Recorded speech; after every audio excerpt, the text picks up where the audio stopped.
नमस्कार, मैं हूं प्रशांत भारद्वाज और आप देख रहे हैं न्यूज रूम पोस्ट।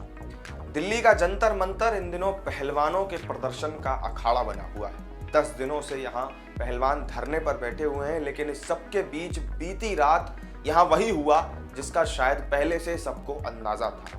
पहलवानों की दिल्ली पुलिस से जमकर झड़प हो गई। इस झड़प के दौरान कुछ पहलवान घायल भी हुए और रात भर हंगामा चलता रहा।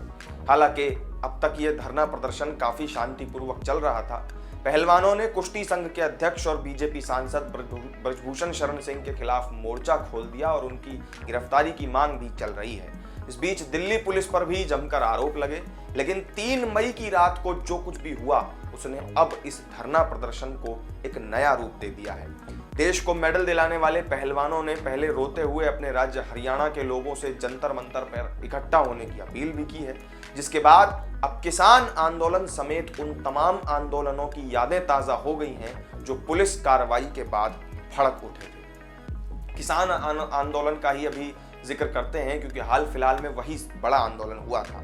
उससे पहले लेकिन आपको ये जानना भी जरूरी है कि जंतर मंतर पर आखिर क्या क्या हुआ और पहलवानों ने क्या कुछ कहा। करीब 4 महीने बाद एक बार फिर हरियाणा के पहलवान जंतर मंतर पहुंचे और उन्होंने कहा कि जिस कमेटी ने जांच की उसकी रिपोर्ट उन्हें नहीं सौंपी जा रही है। ये जांच बीजेपी सांसद और भारतीय कुश्ती संघ के अध्यक्ष ब्रजभूषण शरण सिंह पर लगे यौन उत्पीड़न और घोटाले के आरोपों की थी। पहलवानों ने कहा कि कमेटी ने उनके साथ इंसाफ नहीं किया और वो अपने इस इंसाफ की लड़ाई को ही लड़ने के लिए यहाँ आए हैं। इसके बाद तमाम विपक्षी नेता पहलवानों से मिलने के लिए जंतर मंतर पहुंचने लगे। वो पॉलिटिकल होने लगा। अब बीती रात यानी 3 मई की रात को जो कुछ बवाल हुआ उस पर आते हैं। आम आदमी पार्टी के विधायक सोमनाथ भारती धरने पर बैठे पहलवानों के लिए फोल्डिंग खाट लेकर जंतर मंतर पहुंचे, जहां पुलिस ने उन्हें रोक लिया। देखते ही देखते मामला बढ़ता चला गया और बहसबाजी शुरू हो गई। इस बहस में पहलवान भी शामिल हो गए। पुलिस ने सोमनाथ भारती को हिरासत में ले लिया, जिसके बाद उनके समर्थक भी वहां जुट गए। पहलवानों के साथ पुलिस की जमकर झड़प हुई और कुछ पहलवानों को इस बीच चोट भी आई, जिसमें विनेश फोगाट के चचेरे भाई दुष्यंत फोगाट के सिर पर भी चोट लगी। महिला पहलवानों ने आरोप लगाया कि इस दौरान दिल्ली पुलिस के अधिकारियों ने शराब के नशे में उनके साथ बदसलूकी की।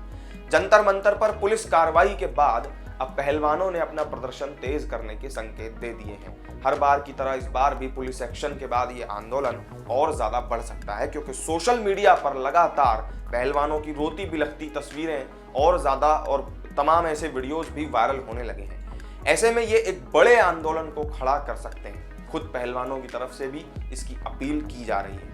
पहलवानों ने किसानों को बड़ी संख्या में आने की अपील भी की है। पुलिस के साथ झड़प के बाद पहलवान बजरंग पुनिया की तरफ से हरियाणा और अन्य राज्यों के लोगों से भी अपील की गई। पहलवानों की इस अपील को देखते हुए दिल्ली पुलिस भी अलर्ट मोड में है। जंतर मंतर पर भारी पुलिस बल को तैनात किया गया है। हालांकि पुलिस की तरफ से कहा गया है कि किसी को भी पहलवानों से मिलने से रोका नहीं जा रहा। बताया यह भी जा रहा है कि हरियाणा और आसपास के इलाकों से कई किसान और महिलाएं दिल्ली पहुंच सकते हैं, जिसे लेकर पुलिस की भी तैयारी पूरी है। फिलहाल धरना स्थल के पास जो है धारा 144 लगा दी गई। जंतर मंतर पर जहां बीते करीब 10 दिनों से काफी कम संख्या में पहलवान और बाकी लोग प्रदर्शन कर रहे थे, वहीं अब पुलिस एक्शन ने इस चिंगारी को भड़काने का काम जरूर कर दिया है। पुलिस की कार्रवाई के बाद तमाम विपक्षी दलों ने भी पहलवानों के समर्थन में ट्वीट करने शुरू कर दिए। आरएलडी चीफ जयंत चौधरी भी जंतर मंतर पहुंचे, जहां उन्होंने पहलवानों से मुलाकात की। उनके साथ कई किसान भी थे। बताया जा रहा है कि दिल्ली की सीमाओं पर भी कुछ लोग जुट रहे हैं। दिल्ली में हुए किसान आंदोलन में भी कुछ ऐसा ही हुआ था। अगर आपको याद हो तो नवंबर 2020 में दिल्ली में 3 कृषि कानूनों को लेकर आंदोलन शुरू हुआ था, लेकिन कुछ महीनों बाद जब आंदोलन कमजोर पड़ने लगा तो कुछ लोगों ने इसका फायदा उठाने की कोशिश की। पूरा माहौल बनाया गया और कहा गया कि आंदोलन की जड़ें उखड़ गई हैं। इस दौरान सैकड़ों की संख्या में पुलिस बल भी तैनात किया गया था, जिसे किसानों के आंदोलन को खत्म करने की तरफ एक कदम बताया गया। फिर इसके बाद तारीख आई 28 जनवरी 2021, जब कुछ किसानों की कुछ नेताओं के साथ उस दिन जमकर झड़प हुई। राकेश टिकैत ने उस रात आंसू बहाए और फिर जो कुछ हुआ वो सब आप जानते ही हैं। तो अब क्या किसान आंदोलन की तरह ही पहलवानों का प्रदर्शन भी बड़ा रूप ले लेगा? ये जरूर देखने वाली बात होगी। तो इस वीडियो में मेरे साथ फिलहाल इतना ही। आपका क्या मानना है कि जो पहलवानों का प्रदर्शन है ये बड़ा रूप ले सकता है या नहीं, आप कमेंट करके हमें जरूर बताएं। वीडियो पसंद आई हो तो लाइक और शेयर कर दें और चैनल को सब्सक्राइब करना ना भूलें। फिर मिलेंगे एक नई वीडियो में नई जानकारी के साथ, तब तक के लिए दीजिए इजाजत। नमस्कार।